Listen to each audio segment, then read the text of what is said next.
Hello, are you out there? It's Mark with HFD, and I am back with lessons from a killer DM. There are 4 lessons, so it's kind of like a cool list video, which I like. This is coming from Rakunti, D&D, P2E. I also play both of those on the regular, so well met. Extra long. I am known in my group to be a ruthless dungeon master. That's mostly because of my 6-session-long homebrew campaign in the D&D 5th edition system. I like to tell I'd like to tell the tales of my unfortunate players, cringe at my less than ideal decision making, and maybe share some lessons I learned in the process of running my first ever campaign. We will definitely cringe together, I'm sure. Lesson 0. Do a session 0. I see what you did there. At least one of the following deaths could have been prevented if I and the other players aligned our expectations before we started playing. Sure. I think in general, Session 0 is just good to save player feelings, but it might also keep characters alive. Lesson 1. If the fight is going to be hard, make it clear to your players. A little meta knowledge. Yeah, you're talking DM talking to the players. Sure. Prepare yourself, guys. This is no joke. Sure. I think most people do that. Victim 1. What you're saying you didn't do that. Victim 1. Romanor Wild Ream, the fighter/cleric killed by Zalzag, the lieutenant of the Hobgoblin army. It's safe to say that Romanor, cleric of the war god Gorum, did not like Zalzag, as the Hobgoblin army was responsible for the destruction of Romanor's village. The character had already bested the lieutenant in a contest of strength in a previous session. And I had foolishly, in retrospect, thought that was a sweet enough revenge since the Hobgoblin was already rotting in jail for his crimes. Yeah, definitely foolish, because Romanor would want the Hobgoblin dead. I would. He destroyed my whole village. However, Romanor asked for a duel, both to avenge his family and to rid the world of a dangerous evil once and for all. Ooh, I let the player choose everything about the details in the fight, and he asked for a fight to the death with no outside interference. A noble choice and a bold one. Absolutely. That's very exciting. That's like very compelling, dramatic roleplay. I love it. What I failed to convey to Romanor's player was that Zalzag was 2 levels above him, which means he could attack twice per turn and had a bigger health pool than him. Oh my gosh, you are kidding me. So that means that Romanor is not level 5 yet. Well, they're multi-class, so could be above level. They're relatively low level, or they have very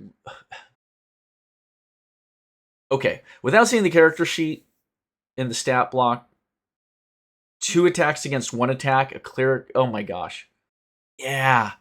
Okay, you obviously don't pull your punches, or we wouldn't be reading the story. I will continue. In short, this was not a fair fight. As per the rules of the contest, the party could do nothing but watch as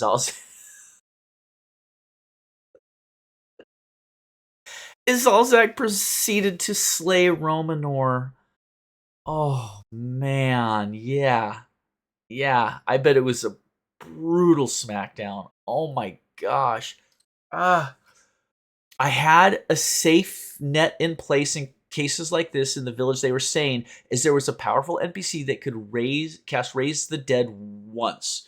But this was all around an unsatisfying fight for the player that could have been avoided if I conveyed the danger of the encounter better. Yes. There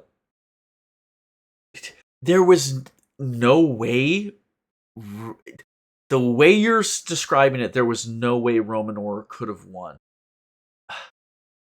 So, sorry, I'll get on with the story, but it's like I jump off 100-foot cliff. I'm pretty tough. I'll survive. If you as the DM are just like in your head going, no, you're not. There's no mechanical way you're human rogue, whatever. We'll survive this. You're gonna die. It's jagged rocks down there. You're just gonna die. Don't do that, or if you do, you're gonna die. Oh gosh. Okay, I'll continue. Oh my gosh, I just imagine Romanor just getting slaughtered in front of his friends. I don't know why I'm laughing, but it's grim. Okay, sorry. Lesson number 2. Actions have consequences, but consequences should be proportionate to the actions. Yeah, I equivocate on how important consequences are in roleplay, but sure, I got what you're saying. Stuff happens when you make choices. Victims number 2 and number 3 are Lena the Stinger Rogue and Discord the Black Cat Sorcerer, killed during the fight against a green hag, Tanya of the Solitary Tree. Ooh, that sounds exciting. The party was in the lair of the Green Hag. After fighting an animated tree and a displacer beast, they found Tanya in a corner of her hut with her back turned to them while she was busy cooking something foul in her cauldron.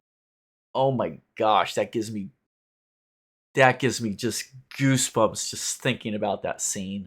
Oh, the back turned. Oh my gosh, I love it. I want to play this adventure.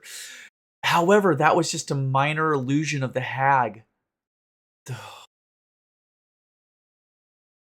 You did not. The real one had heard the party fight the displacer beast and was currently invisible and immobile in the center of the room, dangerously close to Lena. Oh, that's so smart, and that is what a green hag would do. They're intelligent. They're magically powered. Oh my gosh, what's going to happen?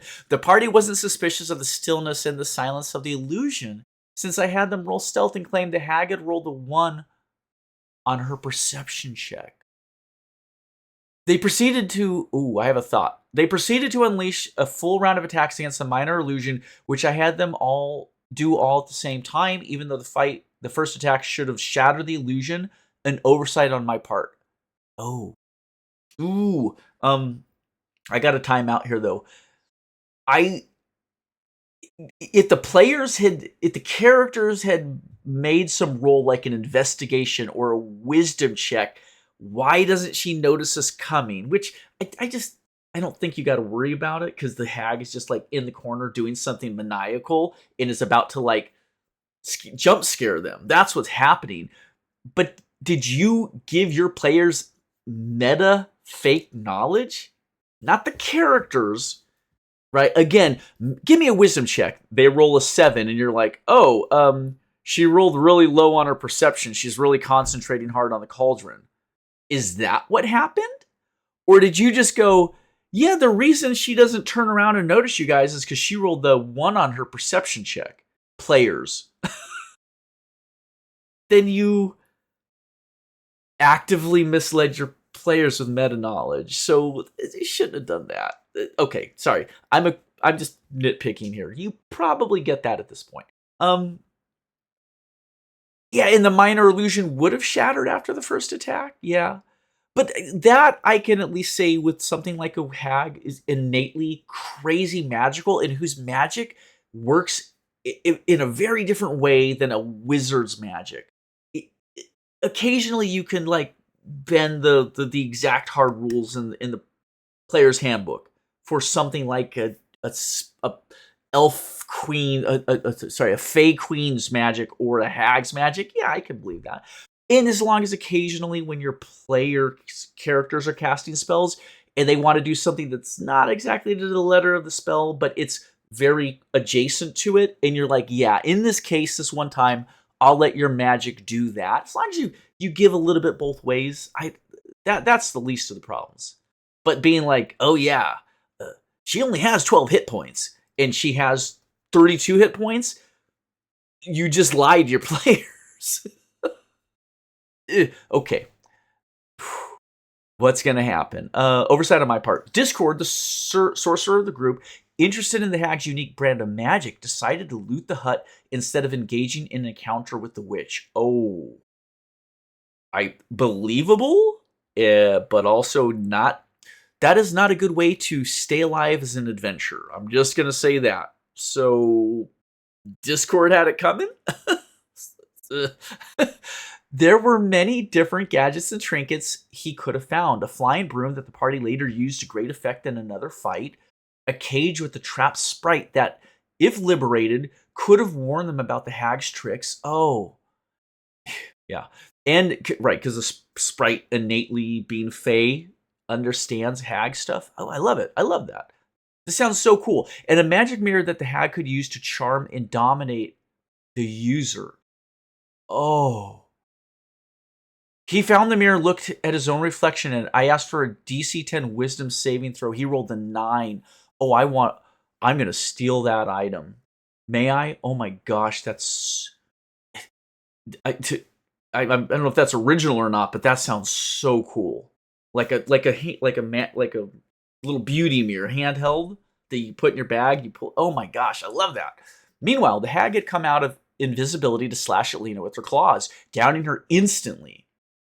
The rogue had been the primary target of the Displacer Beast's attacks, and the party had decided to not short rest between fights. That's a lot of player choices, players running their character choices that weren't optimal for tackling a green hag. So a little bit, this is on the players here. I'm just saying. Hags are dangerous. Initiative is rolled, and before the healer could go and restore Lena's hit points, this is the rogue is down. Yeah. The hag attacked her again, giving her 2 death save fails. Oh. Is that believable? Yeah. Oh, gosh. Hags are smart, and they're evil. They're vicious. It's definitely a choice on your part to have the hag attack a down character, but a hag looks at someone down on the ground helpless and is like, I'm going to tear their guts out. Is kind of what a hag would do, so I can't shake my finger at you. That could happen. Okay. Where are we at? Then it was the sorcerer's turn. 1 magic missile later, and it was all over for Lena.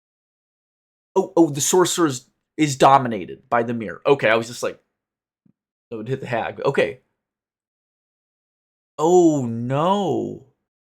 Whose choice was that? Who... In your campaign, when a character loses control of... When a player uses control of their character, who controls the character? Because there's 2 ways to do it. One is, and this is my preference as a DM and as a player, if my character is dominated, I would rather control the character in a fun, thematic way to play along. It takes the load off the DM to have to run my character, and I still get to role play. I hate it in Pathfinder 2e when my champion gets confused and it's no longer my turn. And it's always the thing of like, all right, DM, it's your turn now, not mine. I ain't playing it. And it's just like, I don't even want to roll the dice. You do it. It's your character sheet. I'm just going to sit here and twiddle my thumbs and watch what happens. So no player likes to have their character dominated unless you're like, all right, you've been possessed by a ghost.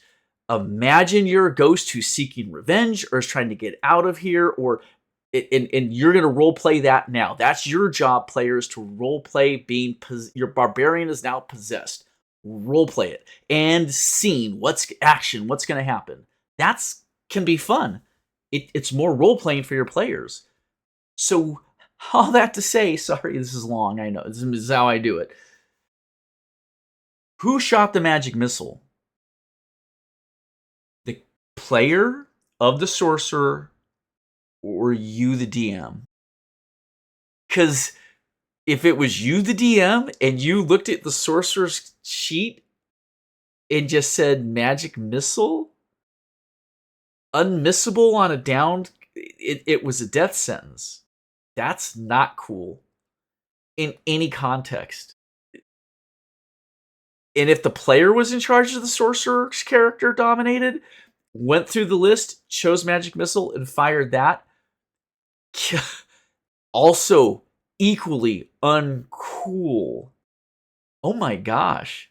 There's no world in which the sorcerer's dominated character fires a magic missile. That shouldn't have happened. Oh my gosh. That's weird, Mojo. Why would anyone do that? That's not... Okay. There's a lot of things the sorcerer could have done, but an unmissable magic missile? Oh my god. Okay. There's some weird stuff going on in this campaign. And just be blunt, that is not okay. Holy cows. What's the word for it? Dysfunctional. That's a dysfunctional play group from somebody. Somebody's dysfunctional in your play group. Or what? Yeah, okay. All right. Yeah, it was all over for Lena. You executed her. Someone executed Lena. Some player, someone playing the game with you, you or one of the players executed the character for some reason. I can't figure out why. That's not why I play role playing games, but okay. Oh, I mean, I'm just chapped at that. Oh my gosh. Unless it was randomly selected out of her abilities or something, but wow. I just who needs friends with co-players like that? Ooh. It's been some time since this fight happened, and I've had time to reflect. The problem isn't that Lena fell against the dangerous foe. However, the hag killing the rogue before anyone could do anything at all feels unfair and anticlimactic. Not to mention, it wasn't even the hag that killed the player, but an ally sorcerer, although one that was dominated by the enemy. The party then turned on the sorcerer, proceeded to and proceeded to attack him with full intent to kill. That's PvP, and I should have disallowed it. Oh, you just answered my question. The player was in control of their dominated sorcerer. Oh, okay. I'm reading too much into this. Yeah. Oh my gosh. If you added the sorcerer's player deliberately execute a character, and then the other characters try and kill them, that's what are we even talking about? We're talking about really, well, I don't know. We're talking about PvP. Oh my gosh, just gross. Oh no. Did you guys have fun? I know this is really focused on Rakunti, who is kind enough to share these lessons, but if anyone's listening to my voice and you are newish to roleplay, you don't get why horror stories exist and why you need to listen to the advice from people like Rakunti. It's because I was going to look into the future. This IRL is going to disintegrate, and this campaign is going to collapse and implode on itself because people are going to be really pissed off, not having fun. It is going to be unhealthy, toxic IRL interactions between real players. Let's just think: that sounds like that's happening before it's even collapsed, and I'm seeing a total collapse and disintegration because of how dysfunctional this type of role play is. Let's continue. Oh my god, this is so long. I'm so sorry. That's PvP. I should have disallowed it. At the same time, ending the dominate effect on the sorcerer, or at the very least allowing him to re-roll the save. However, this was supposed to be the last session of the campaign, and attacking the sorcerer was an in-character move by the members of the party. So I let it happen. Discord bled to death on the floor of the hut while the party was still fighting Tanya. So, to recap, I stole control of a PC from a player and essentially led him to his death, all because he failed the saving throw. I'm very lucky that the sorcerer's player re-rolled a monk without complaining. To this day, this is the worst encounter I've ever ran, but somehow not the one that ended the campaign. Oh, I gotta know, Rakunti. You stole control of a PC from a player. Do you have a player that murked another player's character, or did you execute one of your player's characters for no reason? Like oh my gosh, that's not why anyone plays the game, is to have their character assassinated by the DM. Or to have their character assassinated by another player's character. No one is playing for that. Oh my gosh. What a brutal story. Lesson 3. If the players can do it, so can the monsters. Isn't good advice. Yeah. Victim 4, Romanor Wildream, killed in the fight against Zalzag's posse. Yes, the same character from lesson number 1. Ooh. That's one way for Romanor to get even, is that after failing the duel, dying and being resurrected, he can duel them again and get his satisfaction. It's slightly less satisfying the second time around, but there you go. You're going to solve this problem. I can tell already. Wink. I wanted to grant Romanor the ability to seek revenge against Zalzag. Oh, you're going to mess this up, aren't you, Rakunti? FYI, I just thought I'd let you know he's now 3 levels higher than you. You're going to die. But I'm telling you. While the players are fighting Tanya, the Hobgoblin Lieutenant managed to escape from prison. The party tracked him down, but not before he could reunite with his closest allies. Not to mention they were moving towards Carefungus, the hometown of another one of the PCs. Ooh, oh no, the Hobgoblin army's coming for the next village. Ooh, yeah, that's very compelling. While the town's garrison was busy fighting the rest of the Hobgoblin army, in the week leading to the confrontation between the party and Zalzag's posse, I stressed that the fight would be incredibly deadly. Right, so you see rule above, rule 1, right? Yeah. Which I think is fine. I think that is very wise to do as a DM, is to give your players meta knowledge in advance. Yeah, absolutely. You guys better have a good plan. Come prepared. This is going to be a tough fight. Yeah, there's no reason to not do that. However, I made a crucial mistake of building the enemies while building the enemies. I built every enemy as a player character. Oh, huh? Why would you do that? That's literally not how that's not how the books tell you to play the game. Are you? I would question your experience level with the system. This is your first campaign. It's an honest mistake. I mean, it's a mistake. I don't even have to read to know it's a mistake. Ooh, it's also a waste of your time. This is the biggest mistake, honestly, for any DMs or GMs out there who wonder why it's like, what? Oh, I have a character sheet for every NPC in Monster in my game. They're all. It's like, just you should fit everything you need about an NPC or a monster on one side of a post-it note. When you've got years under your belt as a GM, that you know that's you need your AC, your health, creature's name, any weakness or vulnerability, any stats that are above 10 or like a +3 strength, -1 dex. If those are the only two that are off of 10 by more than a +1 or a -1, they're the only two you need to write down.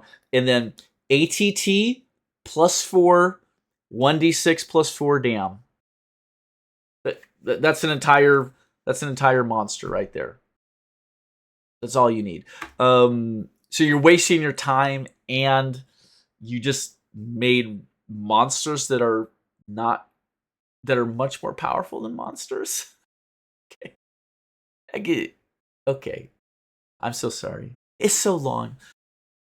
Here we are. There were 6 of them against a party of the same size. Zalzag the Hobgoblin Eldritch Knight, plus a Goblin Ranger, a Goblin Monk, a Goblin Wizard, and 2 Bugbear Barbarians. Oh, God.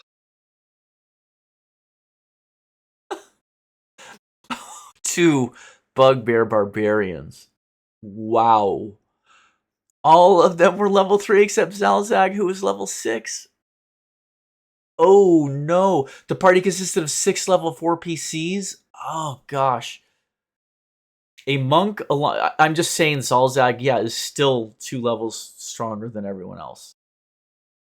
Oh, Zalzag is a murder machine relative to level 4 character sheets. Oh, crud. A monk, a long-range fighter, a sorceress, a circle the shepherd druid, a rogue, and Romanor, a multi-class fighter cleric. I'd like to bring your attention to the fact that besides Romanor and the monk, there are next to no frontliners, something I failed to account for while preparing this fight. Sure. Yeah, yeah. I mean, okay. I think that's the least of. Okay, I am saying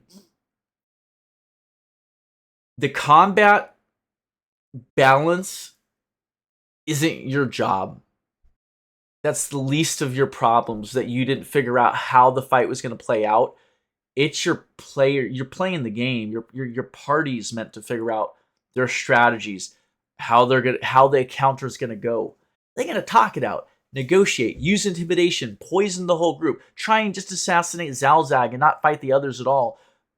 It's you essentially made a the bad guy version of the Avengers, right? You made the Brotherhood of Evil Mutants to fight against the X-Men. Because in your mind, that's the scene you saw. It's like, oh, I'm gonna make all these guys that are like complementary to the heroes party. Six of them, and it's gonna be this epic clash. And this is how I envision it. And it's just gonna be. It's like that ain't your job. Your job isn't to neutralize or counterbalance the players. You put a dramatic situation in front of the players and they resolve it through role play. That's how. Yeah. Yeah, I think, oh my gosh. Oh my gosh. Now I know exactly what you did cuz I've had it done to me. I can honestly say I've never done it. I've never, only because it happened to me first when I was like probably like 14, 15. We were playing a superheroes campaign. I've said this story before. I'll make it very short. And we were a superhero party. Literally, our buddy who was GMing for us made a super villain party that counteracted one for one each of our characters' capabilities. He made them with the meta knowledge to not be supers in their own rights, to be the kryptonite to our heroes.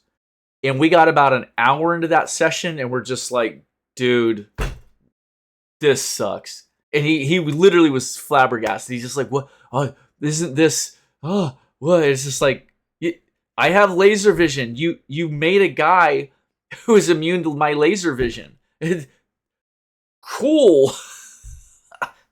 My character's gonna run away now. It was that level. I'm not saying that's what you did, but in your brain you thought you were gonna have this brilliant 6-on-6 matchup. Oh my gosh. Not your job. It's not your job to. You're not the director of the movie. Fudge. Okay, where were we? Yeah, here's what I learned about using player character levels to build monsters. Most of the classes in D&D 5e are effectively glass cannons with limited resources that can be spent in a single turn to impact the encounter in a massive way. Monsters, on the other hand, should have comparatively low AC, a lot of hit points, and deal consistent damage over time.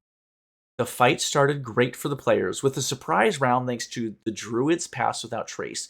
The goblin monk was the first one to fall. One shot by a crit guiding bolt from Romanor. That's cool. And the DM deployed a spike growth to slow down the enemy front line. The rogue sneaked into some nearby bushes, and the monk started climbing a tree to eliminate the ranger, who was in a sniper's nest. Meanwhile, the sorcerer and the fighter were in the sky on the flying broom that the party stole from the hag, laying down suppressive fire on the enemies that were being slowed by in the spike growth. Yeah, I got what you're saying. I like that. It sounds like that's a good plan. They're using strategy that should work to very great effect. I'm not saying you dictate the outcome, but you're like, yep, all of your plans work to effect. You guys thought about it. I'm going to reward you by making sure that what the enemies do, they fall into your trap that you set up. Yeah, because that's how we tell the story together. It's your story of your heroic characters, not my story as the DM. That left one of the barbarians in Zalzag free to close in on Romanor, whose player casted Shield of Faith and started taking the dodge action, hoping to last long enough for the other players to kill Zalzag. The plan worked up until the party's rogue ran into danger to help with the two enemies. He was swiftly down by the raging barbarian, and that forced Romanor to go into the offensive and save him in turn. Unfortunately, the cleric couldn't keep up against Zalzag and the barbarian, and was downed. Since he had no other targets in sight, the hobgoblin lieutenant raised his sword to kill Romanor, attacking with advantage since the cleric was prone. I rolled a 3 and a 1 in the open twice. Oh, wow. If that's not a sign from the dice gods that Romanor should have survived the fight, I don't know what is. But at the time, I didn't need the dice's advice. I had the hobgoblin wizard use... I've only read the missile at the end of the line, missile, but I'm pretty sure to kill a down character.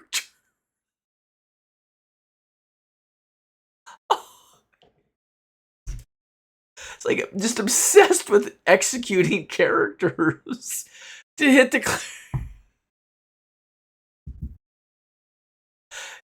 cleric's unconscious body, killing him in the process. Oh my god, why? Oh my lord. Oh my lord. He's dead. I'll see to it. You're all gonna die. Like, you've been taken prisoner. You're all bound and gagged and blindfolded in a dungeon. Okay, can I get loose for my... No, hold on. The bad guy comes and magic missiles you all to death. Is that fun? Did everyone have fun? Oh. Just so brutal. Just so brutal. It's a pretty good story, huh, guys? The players eventually won that fight. I'm laughing at Raccoonty's expense here. Characters have death saves because they're not meant to die when they're downed. Functionally, that's the purpose of the death save mechanic. Even Pathfinder 2e has a similar type of mechanic. Monsters and NPCs die when they go to 0. They just die. They don't have death saves. I want you to just think about the rules of the game, how it's made. And I get that that's not an easy thing to understand. Is someone who has not made games, played role-playing games for decades, you don't override the system's mechanics if you want the game to run smooth and be fun. Down players aren't there for you to snuff out. Or if they went to 0 health, they would just die. You, Raccoonty, have described essentially burning through the character's death saves. That's what you're doing. Is you're just like, I'm going to check through those as quickly as possible and not leave it to the death save rolls. From what you've described in this story, I don't think there are any death save rolls that have happened. Right? Like, am I wrong, folks? If someone reads back through, it's just the DM just chopping through the death saves with attacks. That's not how the game's supposed to be played. It's like you're playing chess and you're like, oh yeah, my king can move in all directions, unlimited distance, and jump like a knight. And you're like, that's not how chess works. It's like, that's how I'm playing it. And you're like, oh, that's going to drastically make this not a chess game anymore. Kings are like a more powerful form of queens in my chess game. It's like, that's not chess. I'm so sorry this is so long. I can't make the story shorter. I don't know what to do. The players eventually won the fight, but they didn't want to continue playing the campaign. Too much blood had been spilled. Too many players had to change their character. And knowing that their character could die at any moment took the fun out of the game.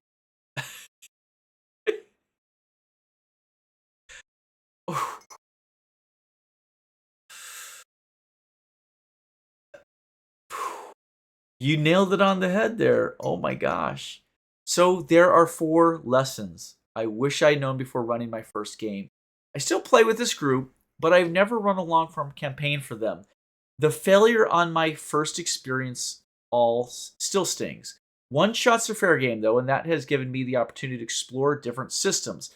Pathfinder 2e, Call of Cthulhu, Fabula Ultima, and become a better game master in the process. Yeah, not just a DM, but a GM.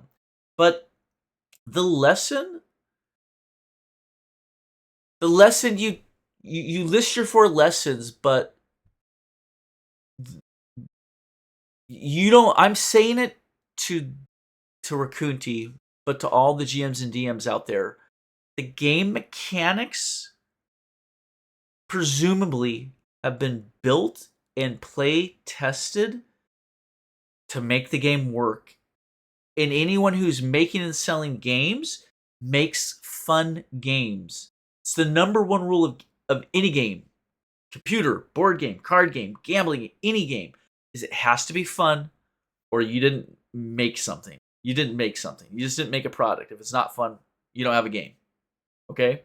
So if you defeat those mechanics, you run the risk of breaking the game.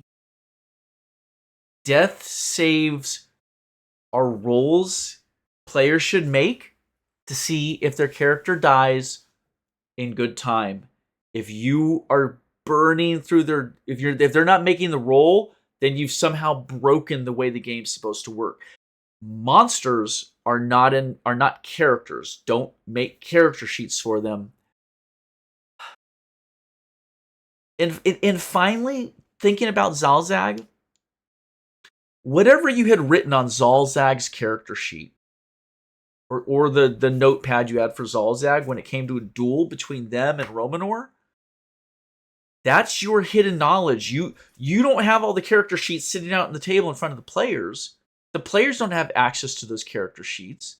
So why on earth, in a duel one-on-one to the death, would Zalzag be more powerful than Romanor?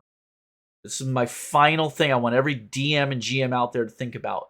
Why on earth would you ever make a situation that is good, dramatic, believable storytelling and fiction that guarantees your hero is going to lose? Don't do that. You just go, oh my gosh, Zalzag, he's been in prison for a while, and his health is poor, to be sure, but he's still formidable. Are you sure you want to do this duel? The warden says to Romanor, as Romanor talks to the warden about having him removed out to the prison yard, or the town square for this duel to the death to seek vengeance. And the warden goes, I'll respect your decision, Romanor, as you folks brought him to justice in the first place, and he is a vile creature. And we're making persuasion roll. You did the persuasion roll good, so I'm going to allow this duel to happen. But I'm warning you, he's dangerous. But he comes out of there. He's been in prison for X months. He's been beaten up by the guards. He's got a little disease, a little sickness. He's malnourished. He hasn't been able to train regularly. Okay. It just takes time. And if you don't have time as a new DM and a new GM, do not be intimidated. Go out there, play the games. You are guaranteed to make mistakes, but you're guaranteed to make a lot more mistakes if you don't know and follow the game rule system. You can't special sauce it when you don't know how to cook. And that's the real lesson here. Okay. That was a long one. Anyone who listened, thank you so much. Thank you for sharing, Rakuti. I know I was hard on you, but keep going. Keep going. But, yeah, keep going. But game mechanics, they're there for a reason.